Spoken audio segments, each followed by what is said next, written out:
Dear listeners, welcome to Whimsy Woven Stories, where Reddit's tales come alive in mesmerizing narratives. The sunlight faded into a soft glow as the day's warmth lingered in our living room, a prelude to what I thought would be a joyous evening. Daniel had just stepped out to the garden with Alex, leaving me to catch a moment of solitude. But solitude was the last thing I'd find today. Jenna, Alex's fiancée, lingered behind, her presence like a shadow that chilled the air. I turned to follow Daniel and Alex, but Jenna's voice, icy and sharp, cut through the silence. "Mary Ann, you might want to sit down for this." Confused, I faced her, noticing the lack of warmth in her eyes. "Is everything okay, Jenna?" She smiled, but it was devoid of any kindness. "Oh, it's perfect. Just thought to let you know, you won't be needing to worry about what to wear to the wedding." I blinked, puzzled.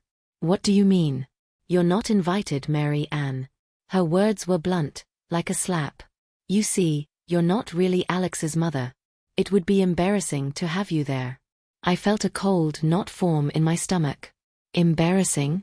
Jenna, I've been Alex's stepmother for nearly 2 decades. Her laugh was hollow. "Stepmother, right? But not his real mother, just a reminder of his father's past. We wouldn't want to complicate things with your presence." I staggered back, her words wounding deeper than any physical blow. "Jenna, I save it, Mary Ann. We've made our decision. This is for the best." With that, she turned, leaving me standing there, grappling with a mix of shock, hurt, and disbelief. Daniel's laughter floated in from the garden, a stark contrast to the tension inside. I stood there, feeling a profound sense of isolation, as if the family I thought I had was nothing more than a mirage. Gathering my composure, I followed Jenna outside, the weight of her words anchoring me to the spot.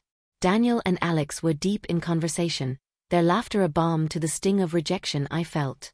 "Everything okay, Mary Ann?" Daniel asked, noting my silence. I forced a smile, not wanting to shatter the moment. "Yes, just a lot on my mind." Jenna joined Alex's side, her earlier cruelty masked by a veneer of affection. I watched them, a family tableau I was no longer part of. The evening wore on, but the joy had evaporated, leaving a chill that no amount of laughter could dispel. Jenna's words echoed in my mind, a constant reminder of my place, or lack thereof, in this family. As they left, Jenna's parting smile was a dagger, her final words a clear message. I was an outsider, unwelcome in the life I had helped to build. That night, as Daniel slept beside me, I lay awake, staring at the ceiling. The hurt and humiliation churned within me, a storm that promised no easy resolution. Jenna had drawn a line, one that I couldn't cross, even if I wanted to. But as the night deepened, a resolve took root within me. Jenna may have thought she'd won, but I wasn't ready to accept defeat. Not yet. There was a part of me quiet but unyielding, that whispered of retribution, a voice that said this wasn't the end but a beginning. The battle lines were drawn, and I, Mary Ann, once thought of as just a stepmother, was ready to fight for my place in the family. Jenna's disdain had opened a door to a path I never intended to walk, but now there was no turning back. I closed my eyes, not to sleep, but to envision a future where the wrongs were righted.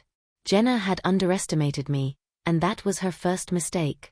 I vowed it would be her last. The morning light streamed through the curtains, casting a warm glow across the room, a stark contrast to the chill in my heart. As Daniel prepared for work, the normalcy of our routine felt like a farce. The revelation from the night before played on a loop in my mind, but I kept my turmoil hidden beneath a practiced smile. My journey with Daniel and Alex began on a canvas of uncertainty, painted with cautious strokes as we navigated the complexities of forming a new family. Daniel, with his gentle eyes and a heart bruised by betrayal, had won me over, not just with his love, but with his unwavering dedication to his son Alex. Alex was just 8 when I entered their lives, old enough to understand the change, but too young to accept it without reservations. My love for him was immediate, yet I approached with the patience of an artist, knowing that some bonds take time to form. "I'm heading out, Mary Ann. Sure you're okay?" Daniel's voice pulled me back from my reverie. "Yes, just lost in thought." "Have a good day," I replied, my voice steady despite the storm within. After Daniel left, the silence of the house enveloped me. The walls, once filled with the laughter and warmth of a family, now seemed to echo with Jenna's harsh words. It was in this solitude that I sought refuge in my art studio, where canvases and paintbrushes awaited my touch. Art had always been my sanctuary, a place where my thoughts and emotions could dance freely across the canvas. Today, it offered not just escape but reflection. Each stroke became a means of processing the pain, the rejection, and the determination to reclaim my place in Alex's life. As I painted, I thought about the first time I met Alex.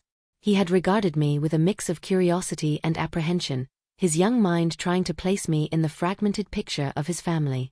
I remembered our first genuine moment of connection, over a shared love of art. It was through painting that Alex and I had slowly bridged the gap between us, a series of moments that had felt like victories in the silent battles of acceptance. But Jenna's words had cast a shadow over those memories, suggesting that no matter what I did, I would always be on the outside looking in. The thought was a bitter pill, leaving a lingering aftertaste of resentment and sorrow. The hours slipped by, my emotions spilling onto the canvas in a tumult of color and chaos. It was a reflection of my inner turmoil, a visual representation of the battle I was preparing to fight. As the day waned, I cleaned my brushes, my resolve hardening. Jenna had underestimated the bond one shared with Alex and Daniel. She saw me as a threat, an obstacle to be removed, but she didn't understand the depth of our connection. Dinner that evening was a quiet affair, Daniel sensing my mood but not pressing. The unspoken tension hung between us like a thick fog, our conversations skirting around the edges of the truth. Afterward, I found myself wandering to Alex's old room, now a guest room seldom used. Memories cluttered the space like the scattered toys and books of his childhood. It was here, among these echoes of the past, that my resolve crystallized. Jenna had ignited a fire within me, one that burned with the need for justice and recognition. I wouldn't let her cruelty define my place in this family or dictate the terms of my relationship with Alex. As I stood in the quiet of Alex's room, a plan began to form, a way to expose Jenna's true nature and protect the family I loved. It was a risky path, fraught with potential heartache, but the stakes were too high to back down.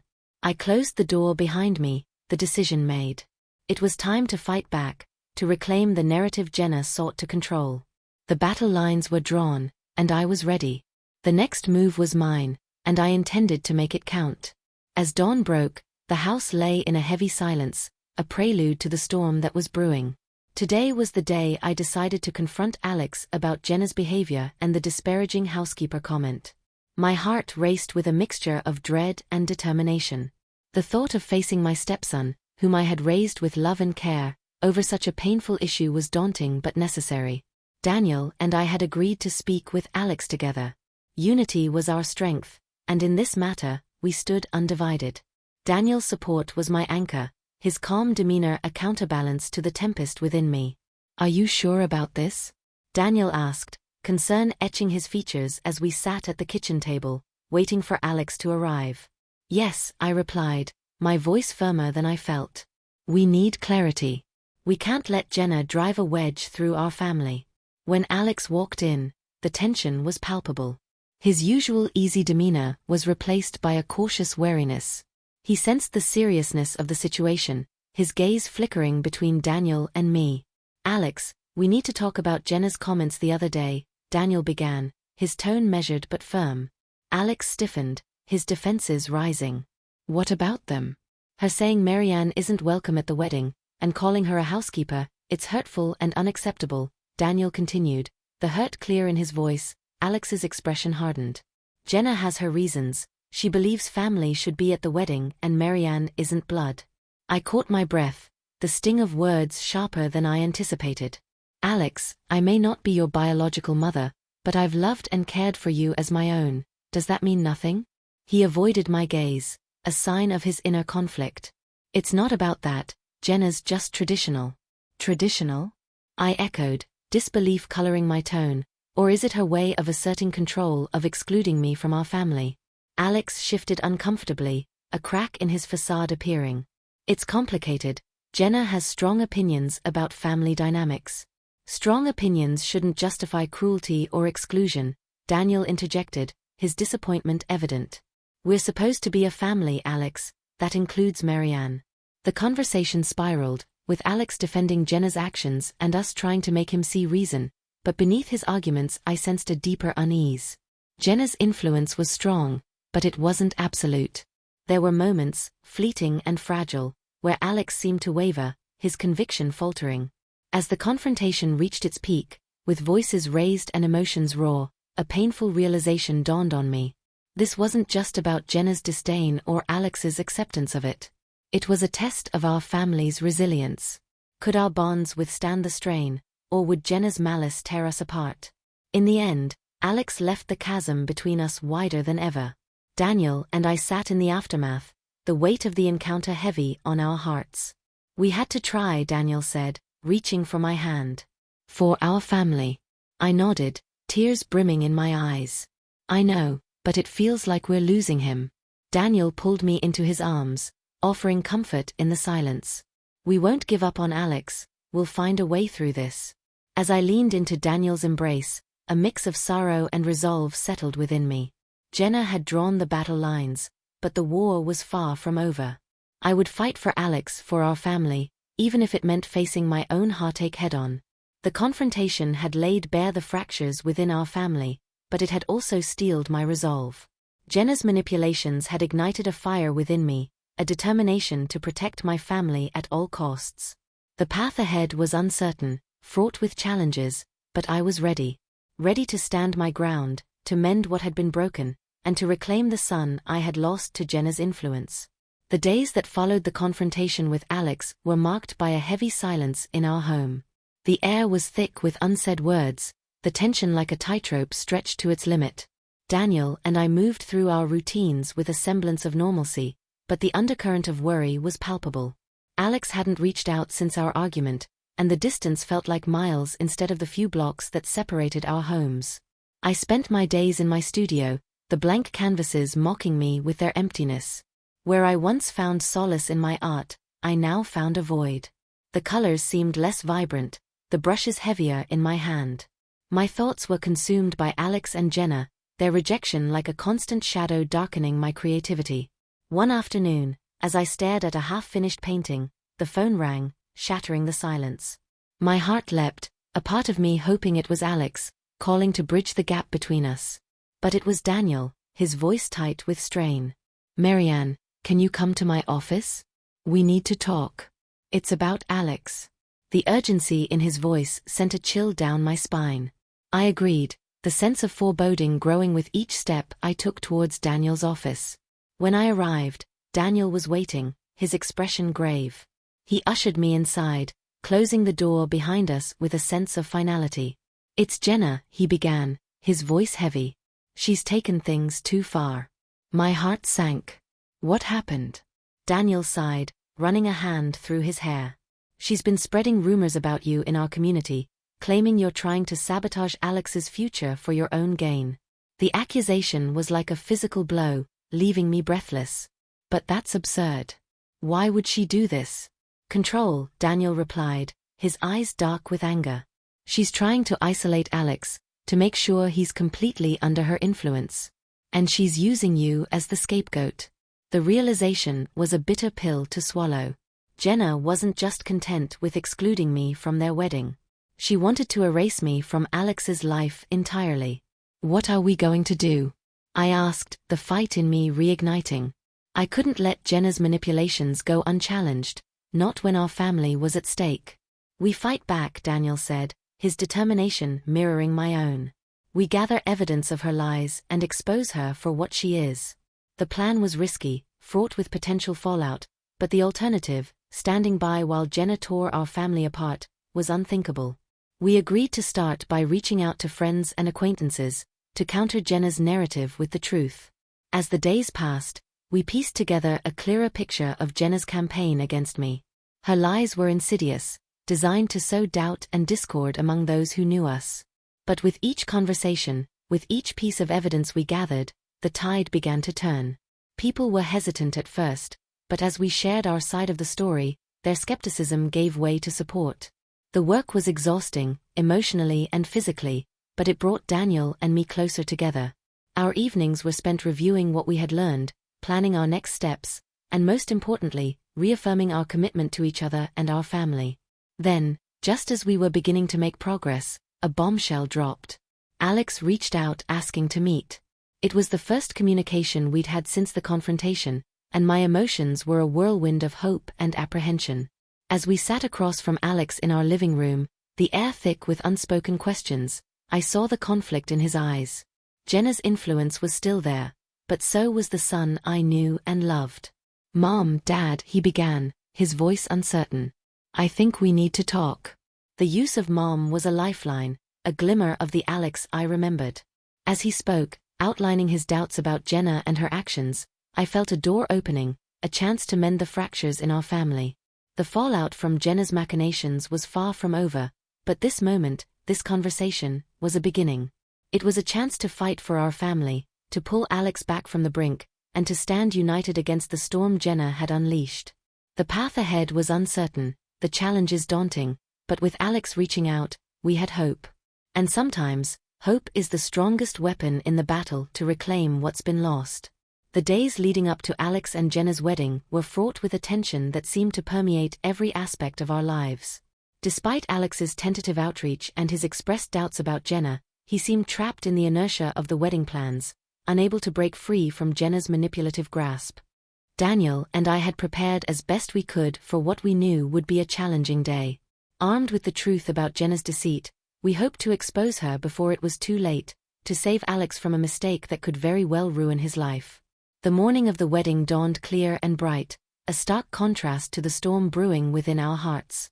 We received a message from Alex, a simple plea for us to be there, despite Jenna's wishes. It was a sign that the tide might be turning, that Alex was beginning to see through Jenna's facade. We arrived at the venue with a sense of purpose, the evidence of Jenna's lies securely in our possession. The guests were milling about, a buzz of anticipation in the air. Jenna was nowhere to be seen, presumably preparing for her grand entrance. As we mingled among the guests, sharing polite conversation, I could feel the weight of the upcoming confrontation. It wasn't long before whispers began to circulate, fueled by Jenna's allies, painting me as the villain of the piece. But we had allies of our own, those who had seen through Jenna's charade and were willing to stand with us. We had planned to confront Jenna privately, to avoid a public spectacle, but fate had other plans. Jenna made her entrance, radiant in her bridal gown, the picture of innocence. But the facade didn't last. As the ceremony was about to begin, Daniel stepped forward, the evidence of Jenna's lies in hand. The room fell into a stunned silence as Daniel spoke, his voice calm but carrying a weight that demanded attention. He exposed Jenna's manipulations, her attempts to drive a wedge between Alex and our family, and her cruel campaign of lies against me. Jenna's reaction was immediate and incendiary. She denied everything, her voice rising in anger as she accused us of trying to ruin her special day. But the evidence was irrefutable, and as the guests murmured among themselves, it was clear that Jenna's deceit was laid bare for all to see. Alex stood frozen, the conflict evident on his face. It was a moment of reckoning, a chance for him to finally see Jenna for who she truly was. The confrontation escalated, voices raised in accusation and defense, until suddenly Alex spoke, his voice cut through the chaos, a beacon of clarity in the tumult. "Enough!" he exclaimed. "I can't do this. I can't marry someone who would go to such lengths to hurt the people I love." The room fell silent, all eyes on Alex as he turned to face Jenna. "I was blind," he continued. "Blinded by love, or what I thought was love. I see now the pain you've caused, and I can't be a part of that." Jenna's face crumpled, her facade crumbling, as she realized her schemes had backfired. The wedding was called off, the guests departing in a whirl of whispered speculations and shock. As the dust settled, Alex approached Daniel and me, his expression one of remorse and relief. "I'm sorry," he said, his voice thick with emotion. "I see now what she was doing. Thank you for not giving up on me." The wedding fiasco was a turning point, a painful but necessary catharsis that cleared the way for healing. Jenna had shown her true colors, and in doing so had freed Alex from her grip. We left the venue together, a family once more united, not by blood but by the bonds of love and forgiveness. The road ahead would be challenging, but we faced it together, stronger for the trials we had overcome. The wedding fiasco was not just the end of Alex and Jenna's relationship, it was a new beginning for us all, a chance to rebuild and to look forward to a future free from manipulation and deceit. In the aftermath of the wedding that wasn't, our family found itself in a delicate state of rebuilding. Alex, freed from Jenna's manipulative clutches but bearing the weight of his actions, sought redemption in the eyes of those he had wronged. The fallout from Jenna's deception left scars, visible and invisible, that we all worked to heal. Alex's return to the fold was tentative at first. The rift his relationship with Jenna had caused wasn't easily mended, but Daniel and I welcomed him back with open arms, ready to forge a new path together. It was a time of honest conversations, of apologies and acceptance, as we navigated the complexities of our renewed relationships. "I was so lost," Alex admitted one evening, as we sat together in the living room, a space once fraught with tension now filled with tentative hope. "I let her words and actions dictate how I saw everyone, even you, Marianne. I'm so sorry." His apology was heartfelt, and I saw in his eyes the sincerity and the regret. "We all make mistakes, Alex," I responded, my voice steady despite the emotion welling up inside. "What matters is that we learn from them and move forward." Daniel, ever the pillar of strength, added, "We're your family, Alex, nothing can change that. We stick together through thick and thin." The journey to reconciliation was not without its challenges. There were moments of awkwardness, of revisiting old wounds, but there was also laughter and shared memories, reminders of the bond that had held us together through the years. As Alex worked to rebuild his life, distancing himself from the toxic influences that had led him astray, I found myself at a crossroads. The ordeal with Jenna had drained me, leaving me to question my place in the world, both as an artist and as a stepmother. Yet it was through this period of reflection that I rediscovered my passion for painting. The studio, once a place of solace, became my sanctuary again, the canvases and paints my companions in healing. My art, which had suffered under the weight of Jenna's machinations, flourished anew, each stroke a testament to the resilience of the human spirit. Word of my work began to spread, buoyed by the support of friends and the community that had rallied around us during our time of need. Opportunities arose, unexpected and exhilarating, as galleries and collectors expressed interest in my paintings. Daniel, seeing the light return to my eyes with each new piece I created, encouraged me to pursue my art full-time. "This is your moment, Marianne," he said one day, his eyes brimming with pride. "Your talent, your passion, it deserves to be seen by the world." And so I took a leap of faith. I left my job, dedicating myself to my art, to the stories I wanted to tell through color and form. It was a decision not without its fears and uncertainties, but it was one that felt right, a path forward that was uniquely mine to tread. The months that followed were a whirlwind of creativity and discovery. My paintings, once confined to the walls of our home, found their way into the hearts and homes of others, each piece a fragment of my journey, a celebration of overcoming adversity. Alex too found his way, embarking on a new career path that allowed him to use his experiences to help others. His relationship with Daniel and me deepened, the bonds of family strengthened by the trials we had faced together. As I look back on that tumultuous time, I am reminded of the power of forgiveness, of the strength found in unity. Jenna's attempt to tear us apart had, in the end, brought us closer together, a family reborn from the ashes of conflict. Life, like art, is a tapestry of light and shadow, of moments both bitter and sweet. In embracing the full spectrum of our experiences, we find the beauty in resilience, the grace in redemption, and the endless possibilities that await us on new paths. The journey from the depths of family turmoil to the light of new beginnings was neither swift nor easy, but it was transformative.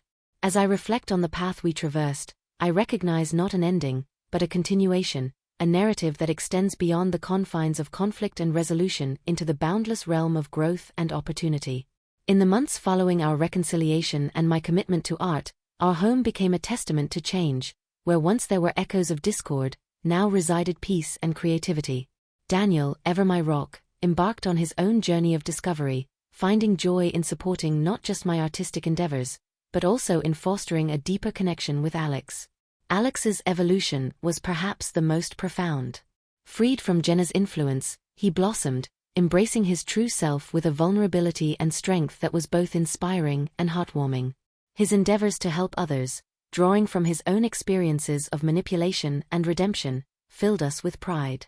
The bond between us, tested by fire, emerged stronger, a phoenix reborn.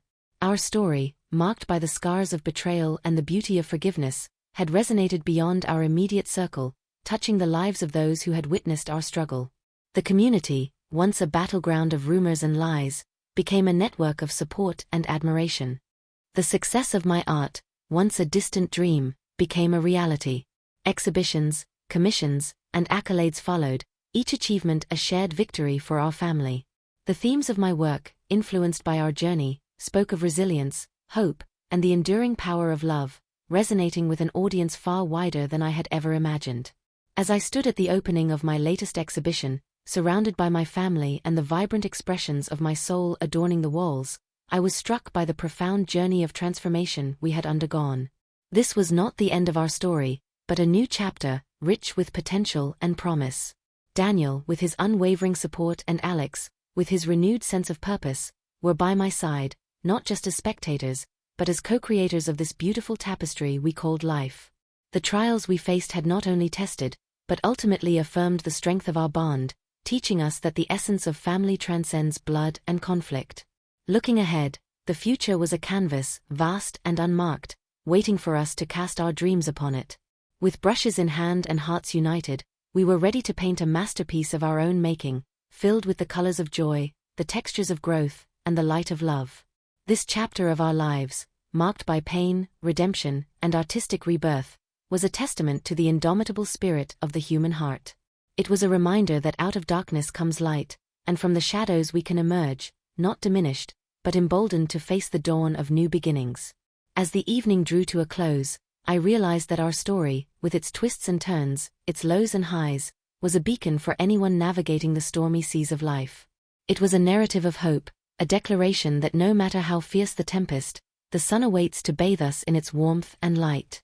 In the end, our journey was not just about overcoming adversity, but about embracing the beauty of the life that lay before us, rich with possibility and enlivened by love. This was not the end, but a beautiful, ongoing emergence from the shadows into the brilliant light of day. I stared in disbelief at Olivia, my daughter-in-law, standing over the toilet with my antique diamond earrings dangling from her fingers, her face drained of color as our eyes met. "I was just admiring them," she stammered, her voice trembling. "In my bathroom, with the door closed?" I challenged, my heart pounding. "Those earrings were the last gift from my late husband before cancer took him." Olivia swallowed hard. "I'm sorry. I shouldn't have." "You're right. You shouldn't have." I snapped, snatching the earrings from her grasp. "How dare you go through my private things?" Her eyes narrowed. "It's not like you even wear them anymore." The callous remarks stung. Ever since my son Bryce had married this young woman 2 years ago, I'd noticed a steady progression of disrespect and entitlement from her. At first she'd seemed so sweet and caring, the perfect girlfriend-turned-wife for my beloved boy, but lately her true colors were becoming impossible to ignore. "Mom? What's going on?"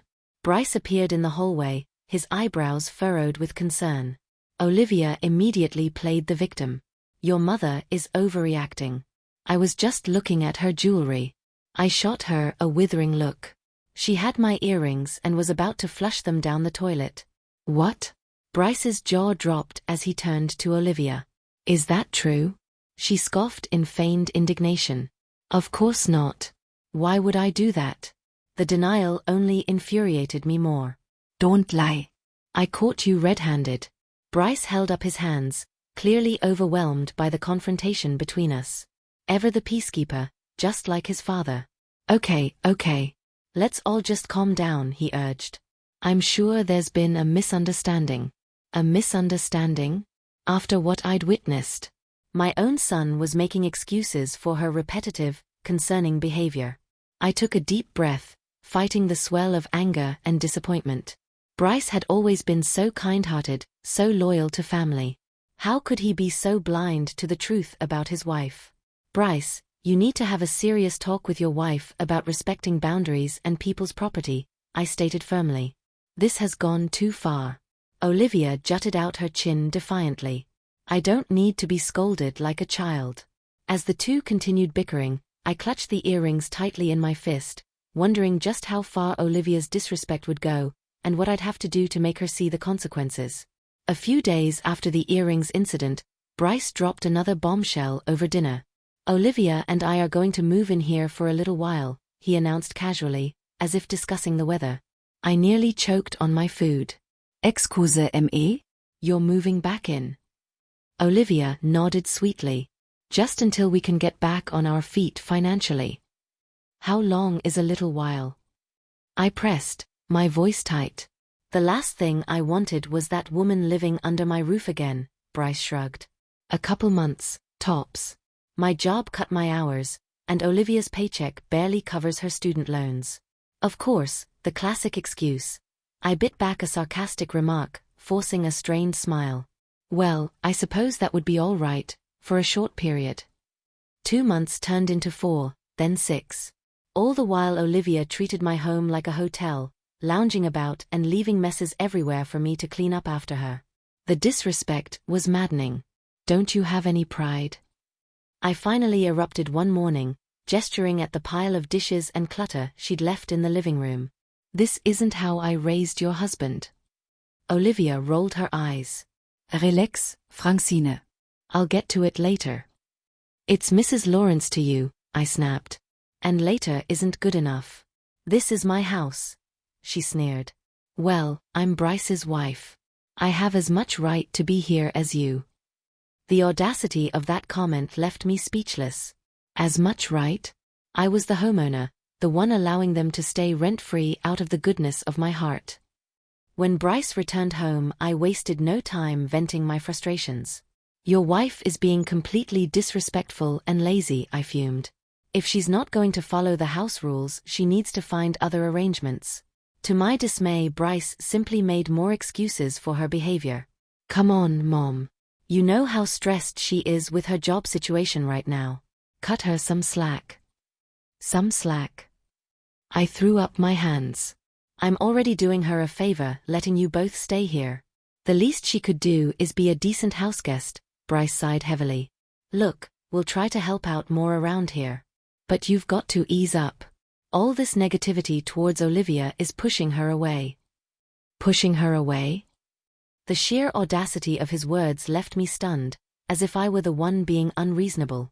Over the following weeks, Olivia's entitled, lazy behavior only worsened. She'd lounge around all day while I cleaned up after her messes. Petty arguments became frequent as I struggled to lay down boundaries in my own home. The stress was becoming overwhelming.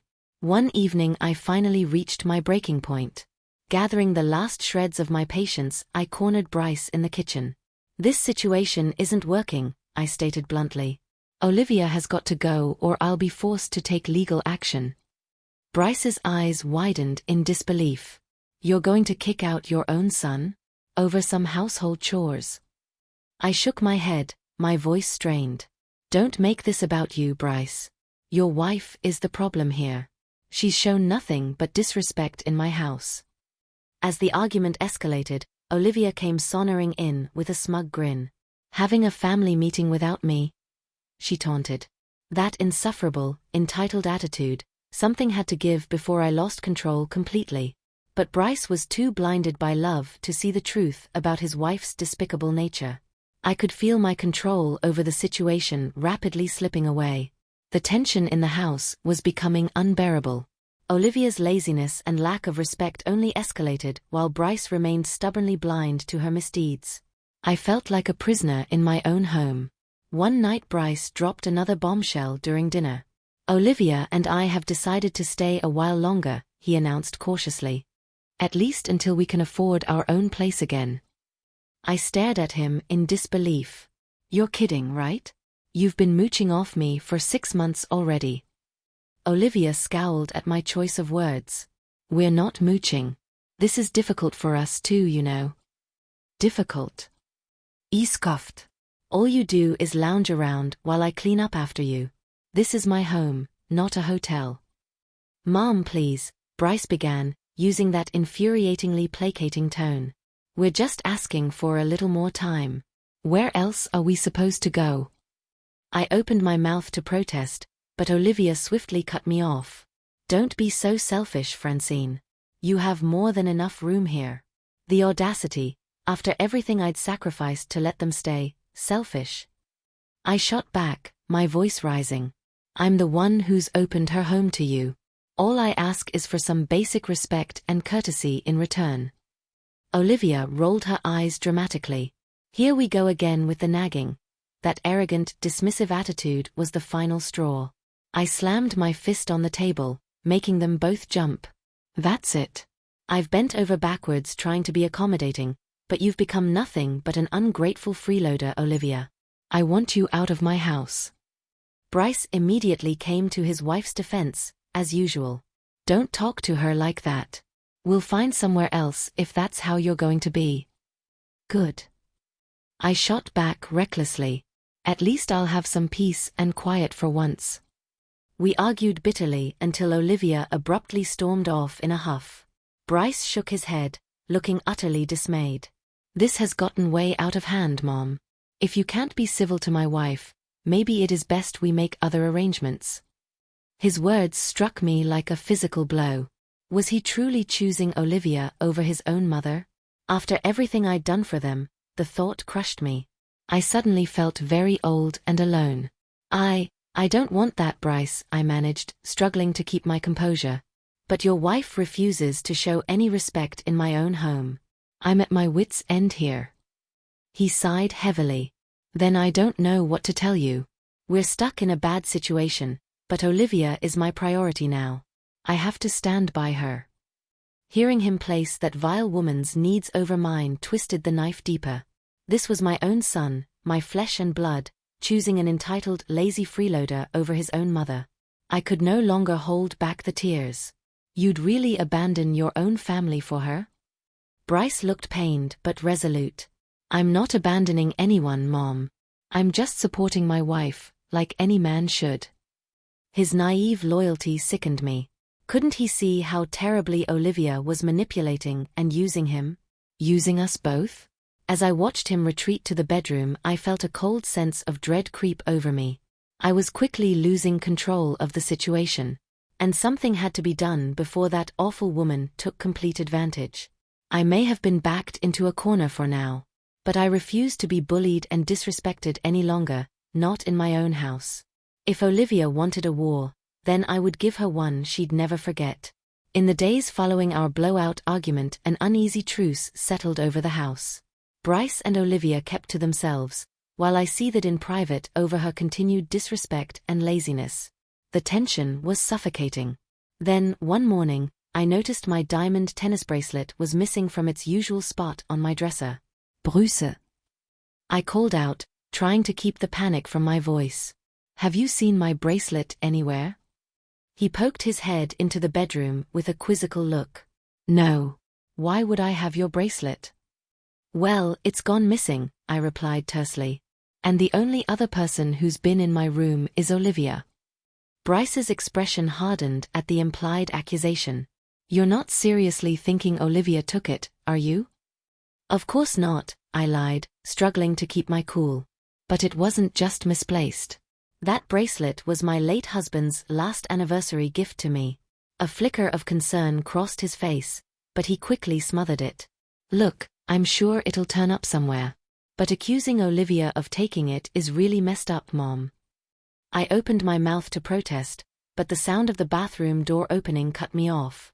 Olivia emerged, her eyes going wide like a deer in headlights when she saw us. Everything okay? She asked in an artificially sweet tone. No, everything is not okay. I snapped before Bryce could respond. My diamond tennis bracelet is missing. The one Dad gave me right before he... My voice caught in my throat as the implication hit me.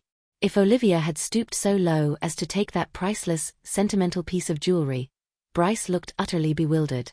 Olivia wouldn't take your bracelet, Mom. You're overreacting. But I could see the panic flickering in Olivia's eyes as the realization of being cornered set in. Well, I pressed, taking a step towards her. Do you have anything to say for yourself?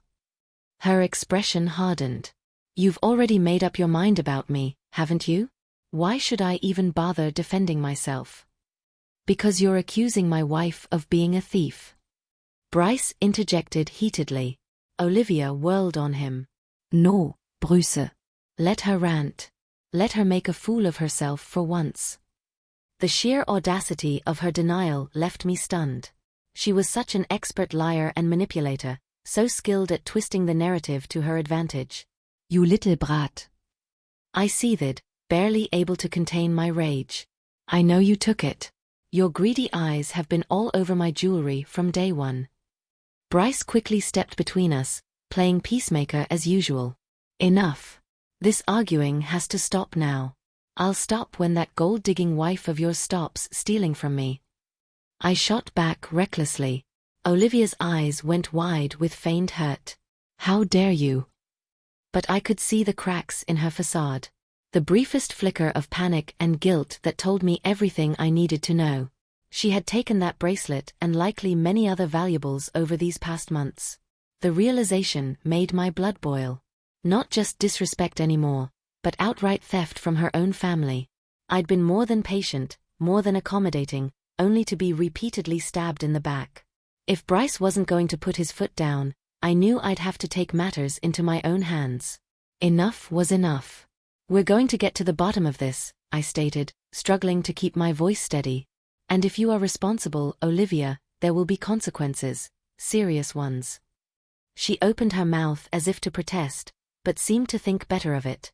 A tense, furious silence stretched between us all. I could feel control of the situation rapidly slipping through my fingers, but I'll be damned if I'd let that deceitful little schemer take advantage of me in my own home any longer. After the confrontation over my missing bracelet, the atmosphere in the house was utterly toxic. Bryce remained stubbornly defensive of Olivia, refusing to even entertain the possibility that she had stolen from me. You're letting your grudge against her cloud your judgment, he accused after another heated argument. Olivia may be a lot of things, but a thief? Come on, Mom. His blind loyalty infuriated me to no end. How could he not see through her manipulative lies and excuses? Then where is my bracelet, Bryce? I challenged. It didn't just sprout legs and walk away. He shook his head in exasperation. I don't know, but accusing her with no proof is only going to further divide this family. Proof. The word rang in my ears like a whispered taunt. If only I had undeniable evidence of Olivia's misdeeds to make Bryce see the truth. The thought gnawed at me over the following days until a possible solution emerged. If she was so emboldened to steal from me in my own home, chances were it wasn't her first offense. I needed a way to catch her red-handed. One afternoon, while Bryce was at work, I seized the opportunity to bring up the idea to Olivia. Since my valuables keep disappearing, I've decided to install security cameras around the house. Her eyes went comically wide at my declaration. You're joking, right? I leveled her with a steely gaze. Does it look like I'm joking? I won't have any more of my possessions stolen. Her expression contorted in outrage. This is a massive violation of privacy. I am not going to be recorded in my own home. Your home. I arched an eyebrow. Need I remind you that you're a guest here, Olivia? This is my house, my rules. She opened her mouth to protest further, but seemed to think better of it. Instead, she simply glared at me with undisguised contempt. I'm not surprised you'd stoop to such extreme, paranoid behavior, she spat. Just remember, what's recorded can be used against you too. The veiled threat didn't rattle me in the slightest. I'm a law-abiding citizen, with nothing to hide. Can you say the same? She flinched ever so slightly at the barb, but quickly regained her composure with a disdainful sniff. Whatever. Do what you want, you miserable old bat. The cruel insult stung, but I refused to show it. I would not give her the satisfaction. Over the next few days, I meticulously set up cameras throughout the main living areas, ensuring they captured every angle. Olivia shot me venomous looks whenever she passed them, but I didn't care. One way or another, I would expose her for the lying thief she was. Bryce, however, was livid when he discovered the cameras. Are you kidding me with this, Mom? He erupted. Putting surveillance in your own home? That's a massive breach of trust. Your wife is the one who broke trust by stealing from me. I countered heatedly. I have every right to protect myself and my property. He ran an exasperated hand through his hair. There's no proof she stole anything. This is just your grudge against her, spiraling out of control. Then the cameras will prove her innocence, won't they? I challenged. He shook his head in disgust. You're going way too far with this. If you don't take those down immediately, we're out of here for good. The words struck me like a physical blow. He was really going to abandon me, his own mother, over that deceitful snake of a wife? But even more than the hurt, I felt a cold fury settle over me. If getting hard evidence was the only way to make Bryce see Olivia's true colors, then so be it. I would do whatever was necessary to protect what was rightfully mine, no matter how far I had to go. Despite Bryce's outrage over the cameras, I refused to back down. If he couldn't see reason, if he insisted on siding with Olivia over his own mother, then I had no choice but to get proof of her deceit. Sure enough, it didn't take long for the cameras to expose her true colors. I was reviewing the footage one afternoon when I spotted Olivia slipping into my bedroom, clearly thinking I was out running errands. My heart pounded as I watched her rifle through my jewelry box, pocketing a pair of diamond earrings without a shred of guilt.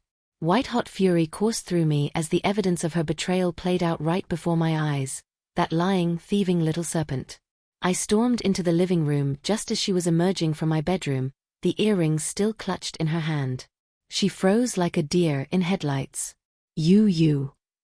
I sputtered, struggling to find words amid my rage. Olivia quickly regained her composure, putting on an air of feigned innocence. Francine, I can explain. Save your lies. I roared, snatching the earrings from her grasp. I have you on camera, you deceitful brat, stealing from me in my own home. Her expression contorted into an ugly sneer. So what? You've treated me like garbage from day one. I was just taking a few trinkets as compensation. Compensation? I echoed in disbelief. For me, opening my home to you out of the goodness of my heart? You're delusional. Olivia jutted out her chin defiantly. It's not delusional to expect a basic level of respect and decency. But clearly that's too much for a miserable, bitter old woman like you. The cruel insult felt like a slap to the face. Before I could retort, the front door swung open and Bryce stepped inside from work. His eyes went wide at the heated confrontation before him. What's going on here? I whirled towards him, earrings in hand. Your thieving wife is what's going on. I have proof on camera of her stealing my valuables. Bryce's gaze bounced between us, utterly bewildered. Olivia quickly tried to spin her web of lies. Francine is twisting everything.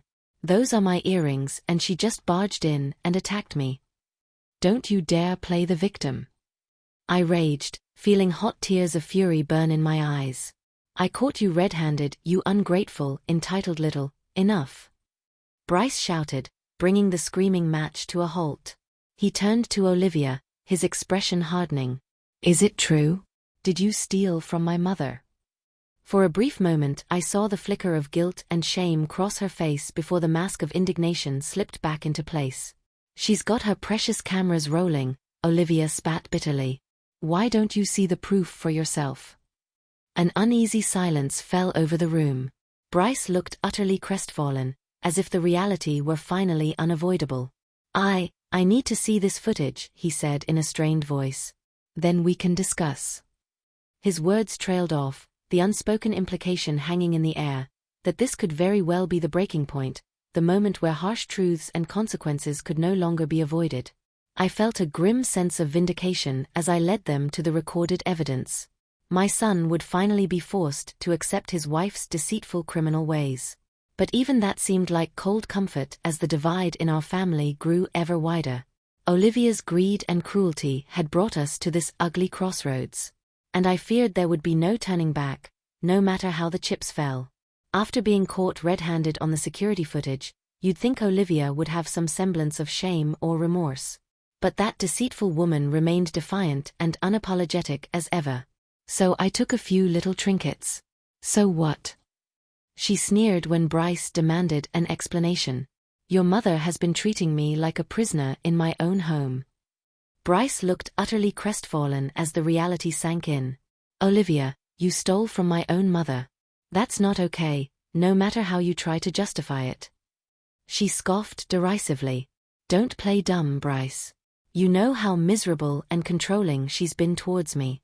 By letting you stay here rent-free? I interjected hotly. By opening my home to you when you couldn't support yourselves? Olivia whirled on me with undisguised contempt. Oh, don't act so high and mighty. You've had it out for me from day one, you bitter old. That's enough. Bryce shouted, cutting off her vicious tirade. He turned to me, his expression pained. Mom, I'm so sorry you had to go through this. I never imagined Olivia could stoop so low. His words should have given me solace after all her cruelty and disrespect. But they only filled me with dread over what vile act she might attempt next. Sure enough, in the following days Olivia's behavior took an even darker turn. She stopped speaking to me entirely, shooting venomous glares my way while making snide comments under her breath, an unrelenting campaign of intimidation. Then the really twisted games began. First it was little things, my belongings going missing only to turn up in bizarre places, my reading glasses stashed in the freezer, my sewing kit dumped into the toilet, juvenile pranks clearly designed to upset and unnerve me. When I tried confronting her about it, she'd play dumb with that infuriatingly innocent look. Maybe you're just losing your marbles in your old age, Francine? I knew she was responsible, could feel it in my gut. But without proof Bryce seemed hesitant to accuse his wife of such cruelty. The final indignity came when I received a letter stating that an anonymous complaint had been filed against me for running an illegal boarding house out of my home. This has gone too far, Olivia, I erupted after reading this sickening letter. Trying to get me evicted from my own property? Over what, some stolen jewelry? She blinked up at me with those big, doe-like eyes. Whatever are you talking about, Francine? I've just been keeping to myself, like you wanted. The blatant lies and gaslighting were enough to make my head spin. How could someone be so utterly devoid of conscience or empathy? Bryce stepped between us, looking just as overwhelmed and dismayed as I felt. Mom, you can't seriously think Olivia is behind that fraudulent complaint? Of course I do, I shot back, fighting the urge to slap that smug look off Olivia's face. She's been tormenting me for weeks as payback for exposing her as a thief. Olivia's expression hardened like ice. You're the one making ridiculous accusations with no proof, as usual. I'm just the victim here.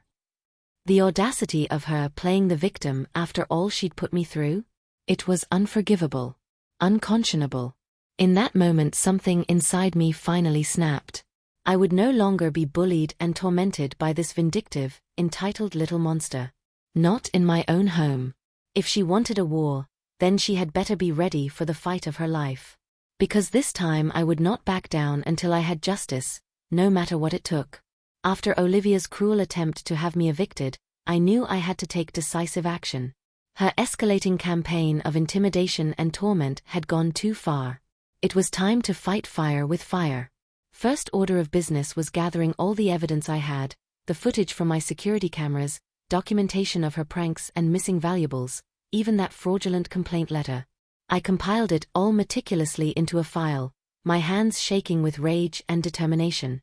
Next, I paid a visit to the best lawyer in town, a stern, no-nonsense woman named Patricia. She listened intently as I laid out Olivia's pattern of abuse and theft. This is a clear-cut case of harassment and exploitation of an elder, Patricia stated after reviewing my evidence, not to mention the stolen valuables could constitute grand larceny charges. Relief washed over me at her blunt assessment. Finally, someone who could see the situation for what it was. So you'll take my case? Against my daughter-in-law? Patricia's expression was grim but reassuring. I don't tolerate anyone who preys on and mistreats the vulnerable. Ms. Lawrence, this girl needs to be stopped by any legal means necessary. With those words I felt a weight lift off my shoulders. The prospect of having the law on my side, of finally getting justice, was immensely empowering. Olivia wouldn't know what hit her. When I returned home, Bryce and Olivia were waiting with matching looks of concern. Where have you been? Bryce asked apprehensively. We were starting to worry when you didn't answer your phone. I leveled a look at Olivia, filled with a new sense of emboldened calm. Dealing with something I should have handled a long time ago? Her brow furrowed with a flash of unease. What's that supposed to mean? Instead of answering, I pulled out the paperwork Patricia had prepared and slid it across the table. A restraining order petition? Bryce sputtered, quickly scanning the documents. And intent to pursue charges for theft and harassment? Olivia's eyes went wide with panic. You're insane. You can't do this. I am well within my rights, I stated firmly. I have more than enough evidence of your despicable behavior, your cruelty and disrespect towards me and my own home. She opened her mouth, but seemingly thought better of protesting. A look of cold fury contorted her features. This is a mistake, Francine, she hissed through gritted teeth. A huge mistake. Bryce's expression was utterly crestfallen as he looked between us. I can't believe it's come to this. Mom, are you sure this is what you want? My gaze remained steely. Your wife has given me no choice. I will not be intimidated or taken advantage of any longer, not after everything I've sacrificed. An uneasy silence fell over the room. Olivia looked like she wanted to lash out, to rage and hurl insults, as she always did, but she seemed to recognize the severity of the situation. Finally, Bryce spoke up in a hoarse whisper. I don't know what to say, except that I'm so sorry you felt forced into this, Mom. I really hoped Olivia and I could make things right. A pang of sadness tugged at my heart to see my only son so utterly defeated. But I knew in that moment that I had to remain resolute, to protect myself at all costs from his manipulative wife. I'm sorry too, Bryce, I replied, hiding the waver in my voice. But your wife made her choices, and now she'll have to face the consequences. Thank you for listening. Please share your opinion about this story in comment section. Also make sure to like and subscribe to the channel.